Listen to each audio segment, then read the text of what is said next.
Hello and welcome to the Sideboard, the StarCityGames.com Open Series. I'm Glenn Jones, and I'm joined by Heather Hudson. Hello. You're one of the artists we have in attendance this particular weekend. Over there signing cards. You have prints.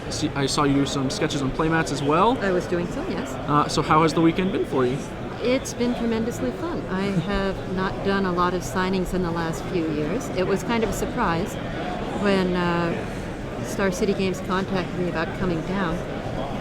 The last work I had commissioned from Wizards was in 2007 for Eventide, and I didn't know if anyone still used my not my cards, but cards that I produced illustration work for. Sure. Surprisingly, they do. So it's been very nice to meet people, sign cards, and get a chance to talk to people about cards of mine that they're still using or that they remember growing up with. Yeah, cool. I noticed looking through your binder, you actually have a number of cards that are combo cards for some of the players out there who don't like really playing much Magic. Things like Hermit Druid, Cloudstone Curio, Academy Rector, well-known boogeymen, as it were, of Magic formats past. Powerful cards change. As new cards come out, old cards that weren't terribly exciting to players suddenly become parts of combos, and I'll see little waves of cards that I hadn't seen in a long time or never saw in use before. For example, I'm hearing from people who are playing a combo involving Ether Rift. It was after Ursa. I'm not even sure where that was. It was. I think that one's Invasion, if I okay, recall. yeah, okay, yeah. I will believe that. It was one of the later cards in acrylic. I started painting in acrylic, and long about basking Rootwalla, I switched into oil paint. So that's my big divider for the 13. Those are your two ages, as it were? Yes. In early times, I worked in acrylic, but in the end times, I worked in oil paint. And and that was one of the later acrylic pieces. So Invasion sounds about right. But it was a card that I kind of like the art for, but I never saw it. And then now I'm asked, as people have bring me their cards to sign, I ask, what cards are working for you? And they say, Ether Rift. Ether Rift is good. So that's nice. So you asked me about what cards are strong cards that I've illustrated, and it changes, especially with the combos or with different draft formats. And I imagine you get waves of some cards just start showing up again, basically, as far as people's binders and interests go. I'm seeing a lot of Chords of Calling. Yes. Yeah, a very popular modern card for sure. Yeah, and on the other hand, a card like Amungaba that used to be really strong, what I'm hearing is that it's no longer as useful in people's decks. Sure. And that's just part of the cycle of life. Things change. Yeah. You've had, that binder of yours with prints is huge. You've done a ton of cards. I was around a while. When did you actually get started doing fantasy art specifically, and then when did Magic enter the fold, or were they one and the same? I've always been interested in science fiction and fantasy. One of the first... My father collected science fiction, and my first reading was from his collection of paperbacks. So, for example, one of the first things I remember reading silently to myself was a collection of Fritz Leiber short stories about Fafhrd and the Grey Mouser, which, of course, much of which I did not understand, given the nature of Fafhrd and the Grey Mouser. I did not set out to become an artist. I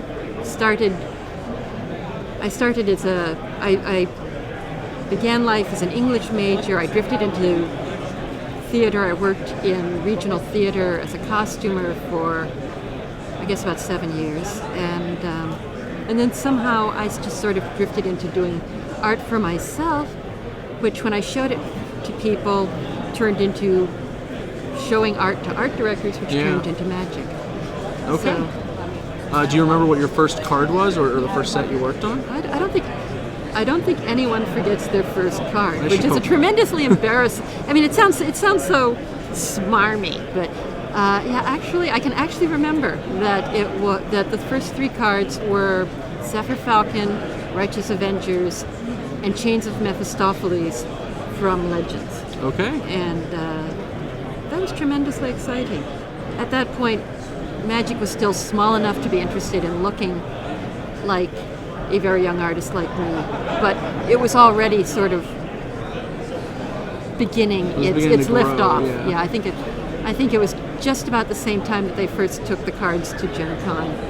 And the comments about crack for gamers came out of that Gen Con, because people would just glom them, flop down, and start playing. And it was quite impressive, I understand, for people who were there. Sure. I know that you said you shifted mediums, as it were, and you also, have sort of left Magic behind now in modern times, as it were. But you mentioned you did oil, acrylic, and now I know you said that you've moved on to doing some digital work as well. I was a long time holdout against digital, and Okay. I know artists were coming in and working in digital, and I fought it. I don't know why I fought it. I guess that means I've now been assimilated. But I felt that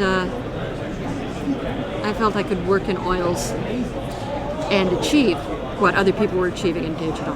And then I worked on a non-magic project, which was a book about clouded leopards for a wildlife foundation, which had a lot of scenes in which there'd be a full-page spread of the clouded leopard in a specific location at night. Sure, and then the next day there'd be, at the same site, the biologist working in the same area. And it's like, this would be a lot easier if I could work digitally and could, make a copy of an art file Just bring a bunch of the elements and then over. begin modifying that instead of working from scratch. And I think that was the moment that I thought, digital, it's about time. And I'm really enjoying it now. Okay. So of the mediums, which is your favorite to work in? Like when you're doing something, perhaps personally or just for fun. For me, I think it's going to be digital, and it's going to be digital for a while, just because it's still new enough to me that I'm. It's not just that; it's building the skills. Also, I draw a lot just for pleasure and to make sure that I remember how, because drawing is sort of the bones of most of the other art forms. Yeah. So I believe in drawing. I imagine your sketchbook's never far from you. I try to carry it in. Yeah. All right. Well, one last thing is a project you're involved with that some of our viewers might know from Kickstarter, The Gathering. I guess go ahead and explain to me what is The Gathering, at least from where you're sitting. Okay. The Gathering is a group of old school magic artists. I forget what the exact cutoff date. The organizers, Jeff Menges, Pete Venters, there were several other people involved. I believe Julie Barrow was instrumental in doing shows of the artwork throughout this area recently. Okay. Decided that we should try to celebrate the 20th anniversary of the game Magic: The Gathering by creating something that reflects both our history with the game, our affectionate respect for the game, and also what we ourselves are doing today. And for me personally, it was a chance to revisit an old piece that I know a lot of people have a lot of enthusiasm for, but that as the years have rolled on, I have occasionally thought, well, I would certainly like another whack at that puppy. Okay. Just because as I've worked, I've built skills, I've built my sense of how a picture should be designed has changed. And I wanted another whack at Chains of Mephistopheles. So Chains of Mephistopheles. So this was a chance to revisit that concept for me personally and do some work in digital, push some of the elements of tone that maybe I wasn't as aware of the first time, and just let my hair down and have some fun with the concept as I remembered it from the original commission.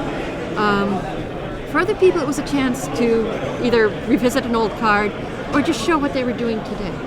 When Jeff originally contacted us, we knew that we would need to go to Kickstarter to fund the project. Sure. And we hoped there'd be enough left over that we might get some recompense for our time. But Jeff was trying to mobilize a group of 40 or 50 artists using nothing but hope and it would be really fun. You should spend some time doing this with us. Sure. You should do some artwork for us.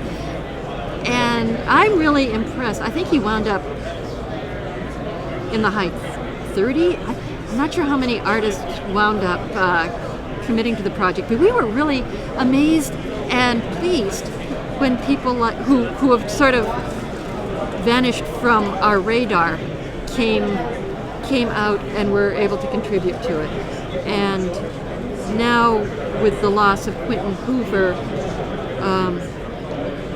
a lot of us feel privileged not only to have been able to get back in touch with each other in general, but to get back in touch with some of the people we haven't talked to in years who, because we are all mortal, we suddenly have an awareness that we should say hello before it's too late. Sure. So, yeah, that was... So it was wonderful to be able to revisit an old piece of work for me personally, but it was also wonderful to be able to talk to people, some of them who live quite close by, others who live across country, that either I'd only known as names or that I'd only talked to at signings over the years. Right. So just all these old connections. It was through the game that connects everyone. Yeah, but it was a lot of fun. I keep trying to sum up the feeling for people, and I think of that scene in The Blues Brothers where Jake and Elroy show up and they say, "We're getting the band back together." So there was some of that feeling. That was really cool. And some fabulous artwork has been produced. I spent quite a bit of time working on that original digital painting, and I think it turned out well. I was very honored when IO9 used it as the header for their story on the project. But yeah, I have some more art to do. Awesome. And it'll be cool. It'll be really cool. I'm kind of hoping to be able to get some other of the local artists to come and hang out so we can all draw cards together. But yeah, it's fun. Drawing is good. Drawing with your friends is better. Awesome. Well, thank you for that. I can't wait to see the gathering when it actually comes out. I appreciate you joining me in the booth. Thank you so much for inviting me to come by and do a little talk.